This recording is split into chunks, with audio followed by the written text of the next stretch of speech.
Hi, my friends. Welcome back. Today, I wanted to do something a little bit cozy and reflective and look back and honor the books that really stuck with me this year, for better or for worse. You are seeing this, it should probably be the last day of December of 2025, and I cannot believe we are headed into a new year, but I'm so excited to be able to share my books this year now that I do have a very small but hopefully growing YouTube channel. And I wanted to just look back, and rather than rank them strictly because I didn't really track all of my reads this year, I'll do a better job tracking in 2026, but I believe I read about 50 to 60 books this year, and I wanted to honor the ones that I'm still thinking about. So I just wrote down a few different award categories, and we're gonna do a little cozy book award. So I'll draw some awards from this jar, and then at the very end of the video, I will tell you what I found to be my favorite book that will not be included in these categories. So grab a cup of tea or a cup of coffee, wrap yourself in a blanket, get cozy and get comfy, and let's talk books.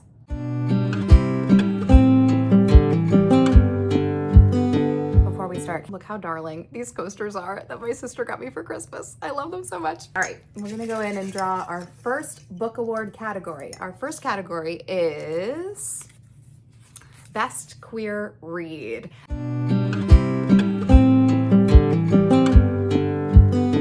So I read a lot of queer reads this year. I am a queer human, and so I tend to gravitate toward a lot of queer reads, but some are gonna be in other categories too, just because I read a lot this year. But we have in our runner-up, I read Carmilla this year. This is something that I think a lot of people have sort of, I don't know if it was a rediscovery or maybe it was republished, but it's just been making the rounds. And it's essentially a queer vampire story, and it's said to have inspired Dracula.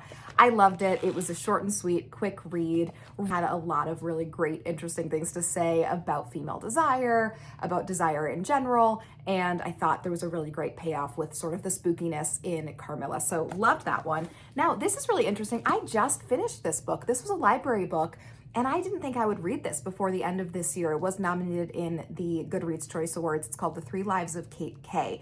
And I loved this. It's about an actor, it's about a writer, it's about a tragedy that happens that sort of sends people running away from their hometown. And you're reading this memoir that this author, Kate K, has finally decided to come clean and tell the world who she is, and you're reading this memoir. It's been compared to The 7 Husbands of Evelyn Hugo. I do agree with that comparison because it does tell a very sort of convoluted, twisty story, and you're figuring out as you go along what the mystery is. And also it involves Hollywood and acting, and it also involves writing, which are all themes of 7 Husbands of Evelyn Hugo as well. And then my last nomination for Best Queer Read is gonna be Fun Home. I loved the musical Fun Home and saw it on Broadway, was lucky enough to see it a couple times when I lived in New York City. And I had never sat down and actually read the graphic novel. Fun Home tells the story of a queer cartoonist who is looking back on her life and her childhood in particular. And she's reflecting on her dad, and she's reflecting on her dad's life. Her dad, let me see what I'm able to tell you, which is not a spoiler. Yeah, it doesn't say much on the back. So what's interesting is that the musical kind of gives away the main twist in the very first line or two. So if you know the musical, then you know what this is about. But essentially, it is Alison Bechdel's look back at her relationship with her father. It's a really interesting read. And if you are a queer human, if you're interested in queerness, this is, I really think, a very important read. Of these three, I would say Carmilla is gonna be my favorite queer read because I love a classic, and this is a classic that I've never read before, and this will really stand out for me, and I'll remember this one. And I do have to say, a book that was inspired by Carmilla is also gonna be on our list, but in a very negative way, so that's coming up. All right, let's draw our next category, and I actually think The 3 Lives of Kate K may be something that I stick into another category too, because I really loved it. I don't know why so many people didn't, but for me, it was for me. So give it a try. I really think you would like it. All right, let's draw our next cozy book category. Let me grab a little sip of tea first. All right, next cozy book award goes to, belated favorite.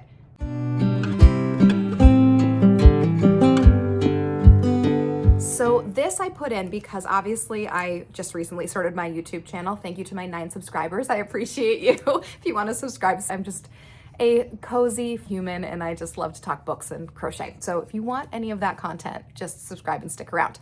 So I decided to put in belated favorite because I did not have a YouTube channel last year. And I actually do think, although I had a good reading year, there were some really good standouts this year. I think last year's reading year was a little bit better for me. So there are a few books that I do want to just call out from my favorites from last year. Okay, bear with me. I have 5 that are my belated favorites from last year, and every single one of them is queer. I loved these books last year. They were my favorites. Firstly, Greta and Valden. This is a family story that tells the story of these 2 siblings, Greta and Valden. They are both queer. They are both struggling to sort of find their place in the world, figure out who they want to be with, what they want to do. They're struggling with their Maori heritage. It's just told so beautifully. If you give me good characters, I am hooked. And I loved the characters in this novel. Let's talk what may have been my favorite book of all of last year. It's The Book of Goose. The Book of Goose tells the story of these 2 girls that are friends, and they start writing a story.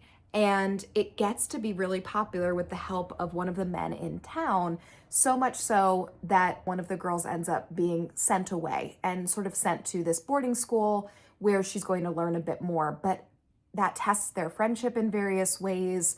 There is a lot of longing between the 2 of them and sort of this coming to terms with their love for each other and their affection for each other. It was so beautifully done. I adore it. I cannot wait to read it again. Clear, this is why I say 2024 was really a strong reading year for me. I just found so many novels that I fell in love with, and a lot of it has to do with the characters. This one, Clear by Karis Davies, I fell in love with the characters. This is set on a remote island. There is a man who is tasked with traveling to the island to remove the last lone resident. And those 2 men then start forming this really strong bond and connection. It is beautiful. It is fantastically written, and I absolutely loved it. I do think this is one that you should go in as blind as possible, but if you like insular novels that are very small but have a ton of heart to them, Clear is a great one for you. In Memoriam, I mean, look how much I tabbed here. Very heavy, but beautifully told and heartbreaking in a lot of ways about 2 boys in love who are sent to war and what they have to go through and how they have to hide their identities and their true selves. I believe they're making it into either a movie or a series, and I cannot wait, but the book is beautifully done. And then lastly, The Safekeep. This was so fascinating to me. I absolutely loved it. So I'm realizing as I'm watching back that what I was talking about was a mild spoiler, so I'm removing that. I just want to let you know this is set post-World War II.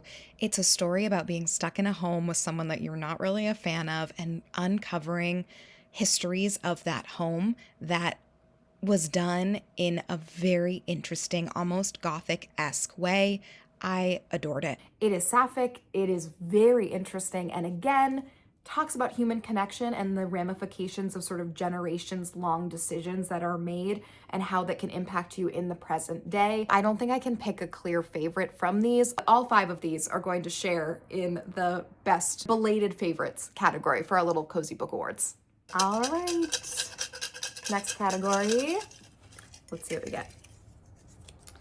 All right, this is most surprising read. Okay, let me grab the books. I think for most surprising read, my honorable mention is going to go to Poor Things by Alistair Gray.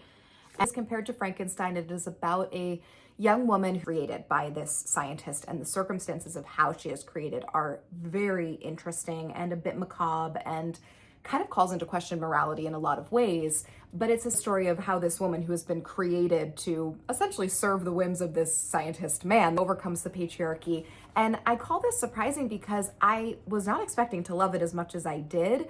It does have a very compelling storyline, and I enjoyed the characters very much, and I really wanted to see where they were going and the arc that they were on. But then my winner for most surprising, it's gonna go to Immodest Acts, which I reviewed in my most recent video, which was reading books, judging books by their cover. And this was what I judged to be my least attractive cover on my shelves. If you haven't seen that video, you can go ahead and watch it.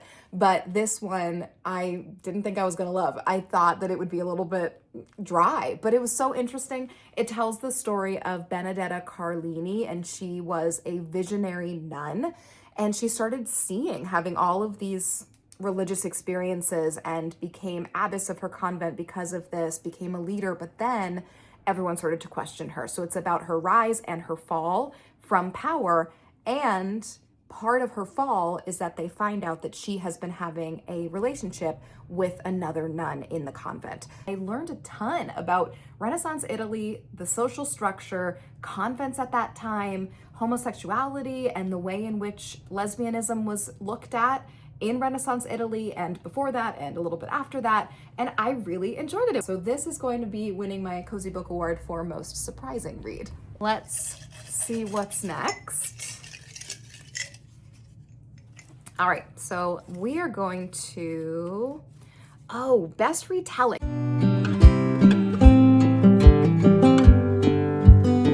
So I love retellings, and I think in 2026, I'll do a whole video or maybe a little series on retellings. And I love retellings because I really I got my degree in English literature. So I've read a lot of the classics, and I really love seeing how those classics are taken and turned on their head or kind of riffed on. So I've got two here that were my favorites. So my runner-up for best retelling is going to go to James by Percival Everett. As I'm thinking and reflecting back on my year, I am still thinking about it.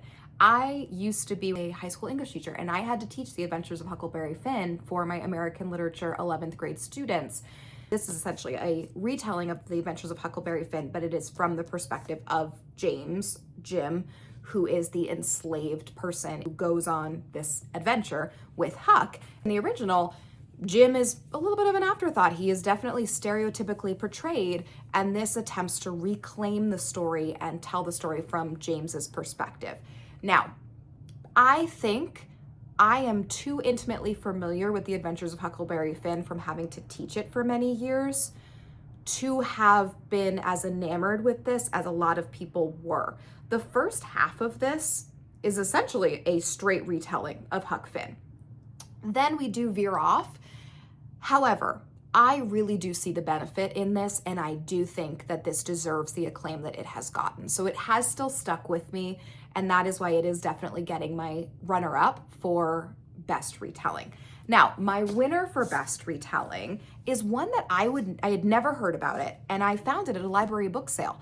And it's Frankenstein by Jeanette Winterson, who I did read in undergrad a bit. And this is a retelling of Frankenstein.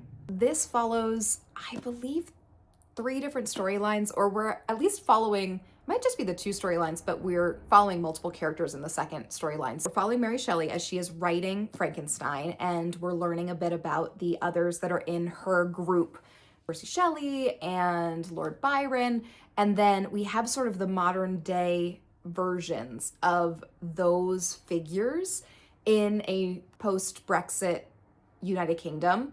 And we're following Rye, who is a transgender doctor. And Rye is falling in love with a scientist who's involved in the AI world. And they also then get involved with this man named Ron, who is this sort of bigoted man who is working on, essentially in the sex doll industry, but they're working to kind of bring humanity into this industry. It's a sort of mix between sci-fi and futurism, and asks a lot of questions about how do we define a person? How do we define a gender? How do we define machine versus man versus humanity versus science? It didn't really stick the ending for me.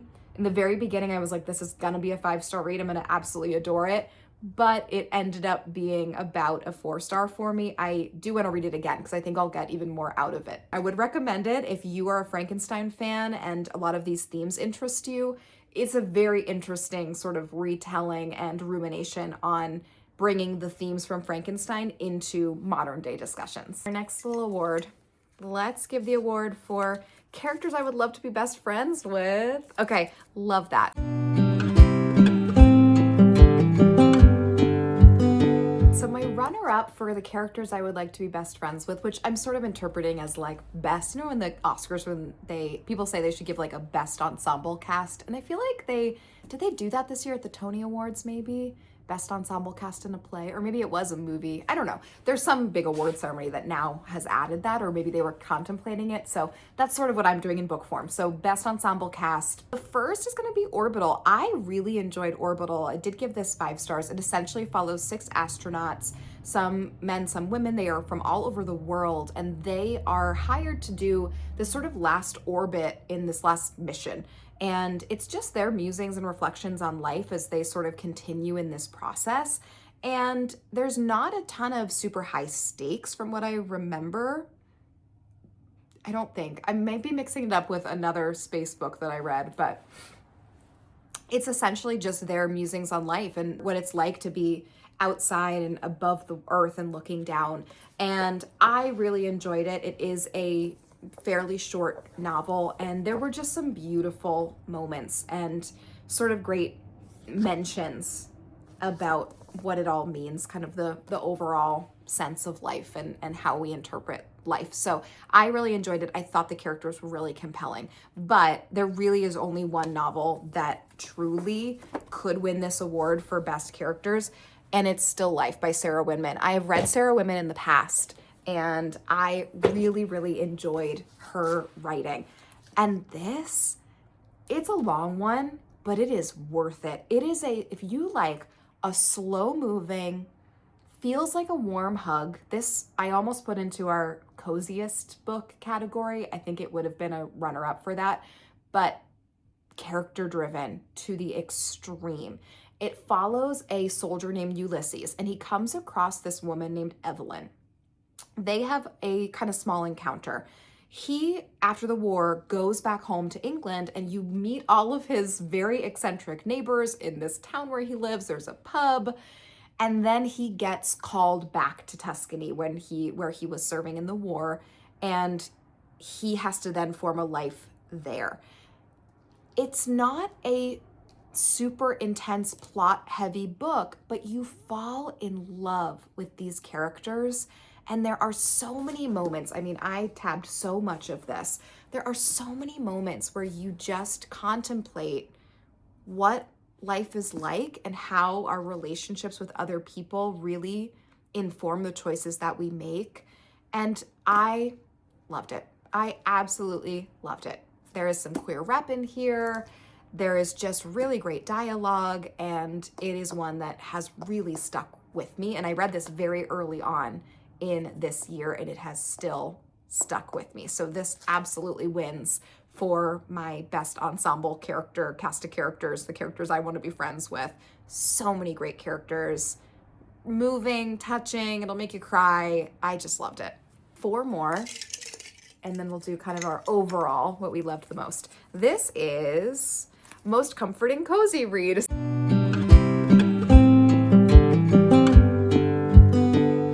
Short ones for our most cozy read, starting with our honorable mention, our runner-up. It's Silver in the Wood by Emily Tesh, which I read in a woodland crochet and read vlog. And this essentially tells the story of Tobias. He is sort of tethered to this wood. He lives with his cat. He has some dryads, and a handsome stranger comes by, and there's some drama that unfolds and kind of secrets from the past. And it's really interesting. A lot of kind of folkloric themes, a little bit of a fairy tale-esque mindset to this. I just sat and read this in one night straight through, and that's how I know it's something that just really kind of wrapped me up in the narrative and in the text. There is a sequel to this as well, which I enjoyed. I didn't like it as much as Silver in the Wood, so this I would absolutely recommend. If you're looking for a cozy forest vibe, this is a great one for you.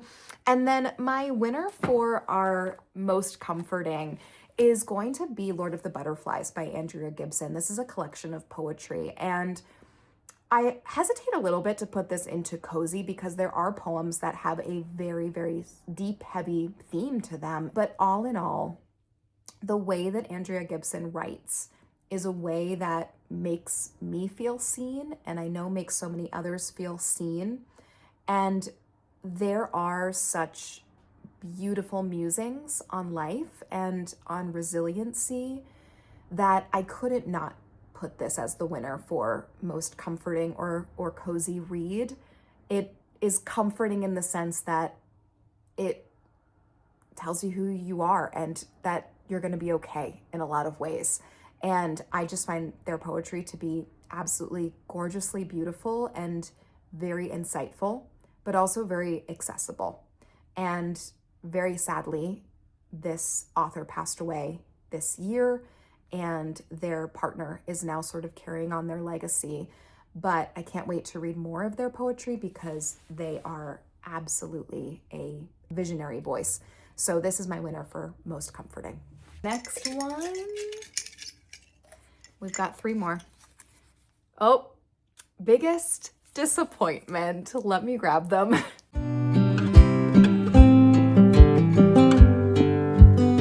So 2 runner-ups for this one. First of all, Eat the Ones You Love, because I wanted to love it so much. It was marketed as sort of this sapphic little shop of horrors with a man-eating plant, and it fell short for me. I didn't love it. I think that there's sort of multiple timelines. I think all of those timelines should have been happening in tandem and the stakes would have been higher. I am still holding out hope that someday someone will write the sapphic little shop of horrors novel of my dreams. Now this next one, please don't hate me. I gave this 4 stars. Okay, I did. I gave it 4 stars. Maybe it's really like a 3.75 for me. It's a good book, but Atmosphere by Taylor Jenkins Reid, it didn't do it for me. The only reason this is here as most disappointing is because The 7 Husbands of Evelyn Hugo is one of my all-time favorites. And to hear that Taylor Jenkins Reid had another sapphic novel coming out and we were going to be looking at queer women astronauts, I was so excited. And it tells all of that beautifully. But this is a romance, and I am not a romance girly. I do not love romance, and this, I wanted it to be more of a historical novel, maybe a little bit of a mystery like Evelyn Hugo was. And while this was moving, I just wanted a little bit more from it. I understand why so many people love this, but I just am not a romance girly, and this was too much romance for me. But my winner for most disappointing, or also my least favorite book that I read this year. Remember how I said we were going to have Carmilla make another appearance, or a novel inspired by Carmilla? I do not understand why this is on so many people's favorite books list. This, I wish I hadn't finished it. This is Hunger Stone. It is meant to be a retelling or reworking of Carmilla. I do not agree with that whatsoever. I actually take a lot of offense at using that as sort of the marketing to kind of say that it is it's a retelling of Carmilla, the queer novella that inspired Dracula. This essentially is about a woman who's unhappy with the patriarchy. I love that. I love that, a woman coming into power, coming into her own. But marketing this as a retelling of Carmilla, no. No. The way that queerness is approached in this text, I find it an afterthought. So to use queerness as a marketing ploy, I find it just wasn't delivering what it said it wanted to. If you read the synopsis, that's not what this book is about. And for someone who is actively seeking out queer narratives and queer texts, to be using this seminal text of Carmilla, which is this, there's not that many sapphic classics, right? At least overtly sapphic classics. So to take that and use it almost for your own gain to market, I just, to me, if you had removed that and this was a standalone novel and it was just, okay, fine. But because it said it was relying so much, or it was a retelling of Carmilla, no. This was a 2-star, maybe a 1-star for me. I just really disliked it. I think there were so many threads that were never followed through with. And this is not a Carmilla retelling. It's not. It's just not. I'm sorry.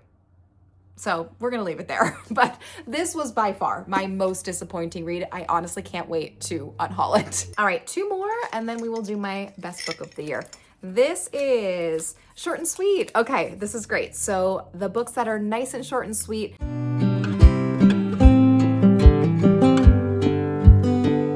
Silver in the Wood could fit in with this one because that was a nice short read, but I have 2 others. My runner-up I don't have with me. It was a library book. I did order the paperback in pre-order. I love a paperback, so I'm gonna wait for the paperback to come out, but it is Boyhood of Cain.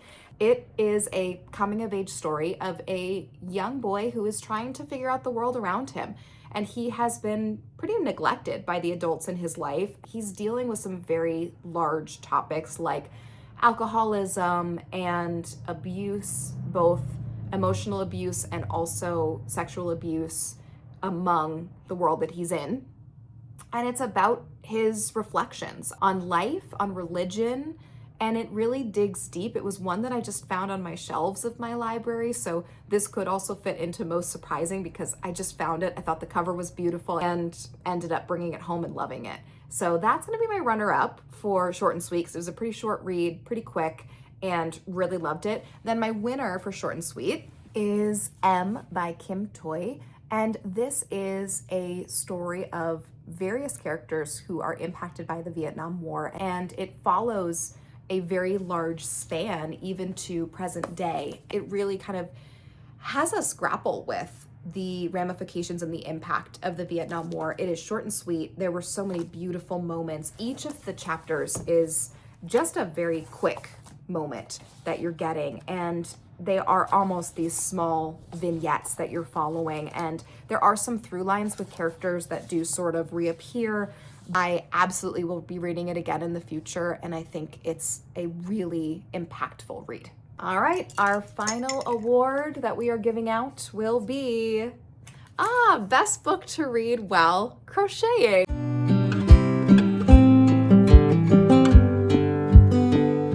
So this essentially for me means what book did I read that I think could have been a really great audiobook, because obviously while you're crocheting, you're gonna need an audiobook. So let me grab them for you. I was just yapping for 5 minutes and forgot to turn the camera on.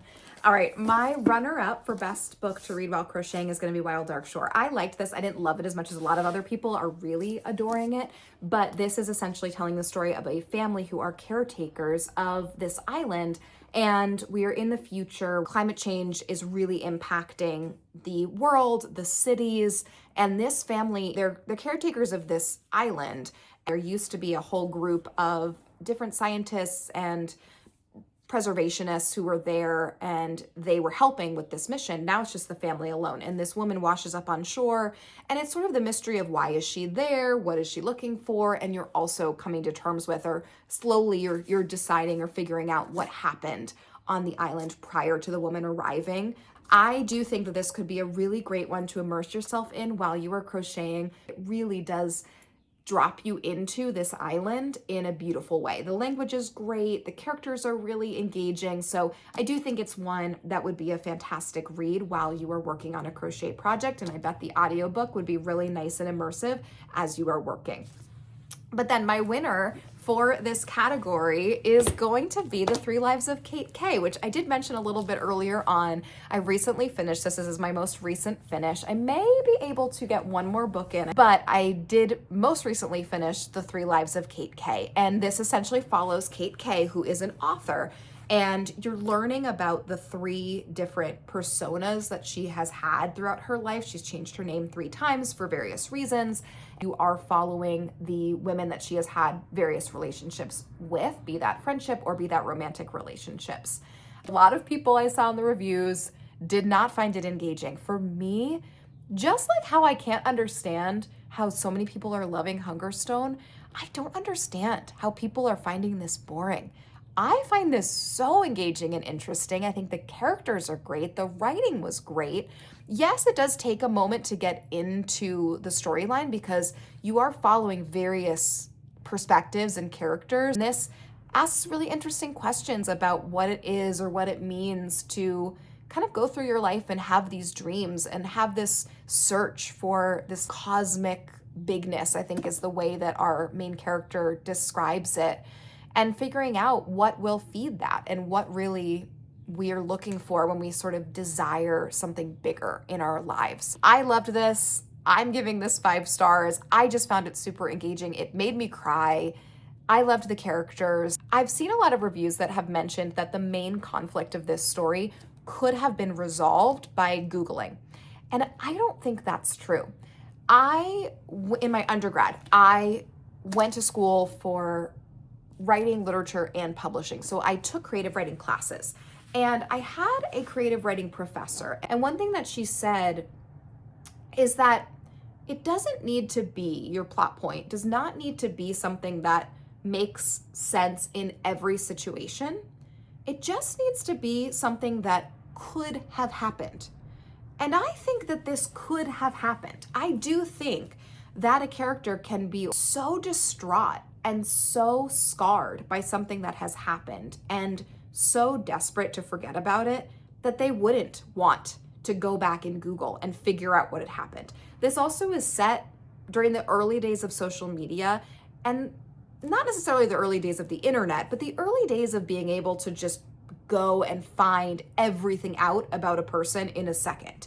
So I don't think would be as easy as people are assuming it would be to find out the information. And I think people are thinking, oh, she would immediately know. I don't think that's true. I think it's plausible what happens in the main conflict of this novel. And for me, it didn't bother me at all. I absolutely was along for the ride. I was following the characters. I was really invested in the relationship. You heard me talk about atmosphere. I am not a romance girly. I was eating up the romantic relationship between Rye and Kate in this novel, and I wanted more of them. I could have had 100 more pages just about them and just about their relationship. There was one moment that was sort of like a pivotal moment where we kind of fade to black, not in a sexual way, but in this sort of like, I don't want to give anything away, but there was an important moment that happened and we sort of faded to black. And I really was so disappointed that we didn't get that moment just because I wanted to be with these characters for a longer time. We did eventually in the next scene, we sort of had a little mini flashback to it, but I wanted it more in the scene of it. But anyway, I think this would be fantastic to listen to as you're working on a project. I would hope that the audiobook would be multiple narrators because you have different perspectives, but even if not, I was just really riveted and I couldn't put it down. I haven't listened to the audiobook, but I would assume that this could be a really great one.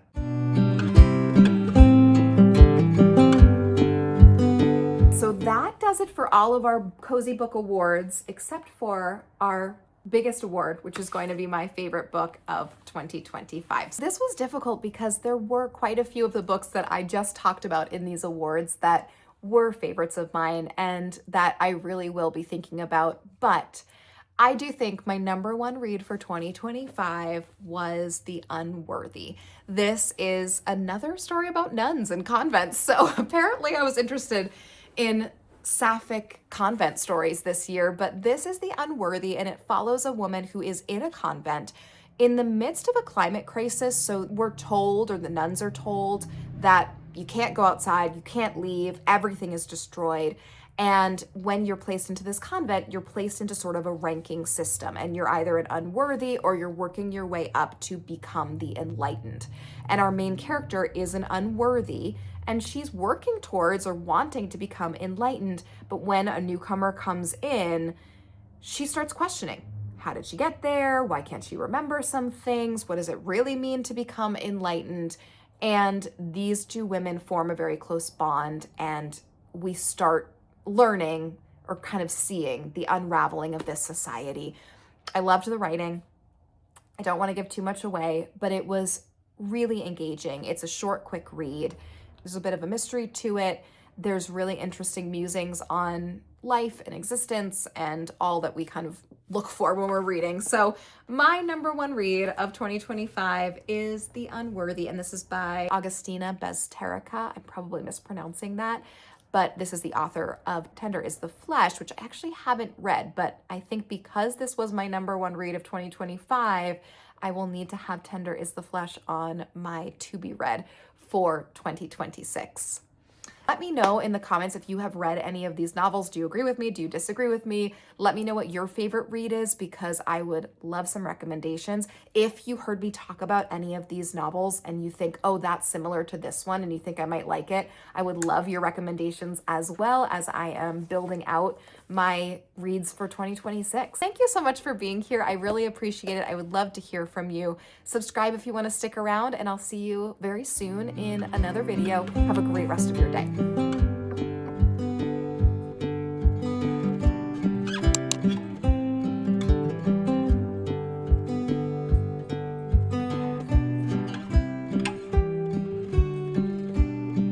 Haircut today, and it's not really different. I usually do this, but you know how you get it cut the first day and you're sort of like, oh, I don't really know how it all falls, but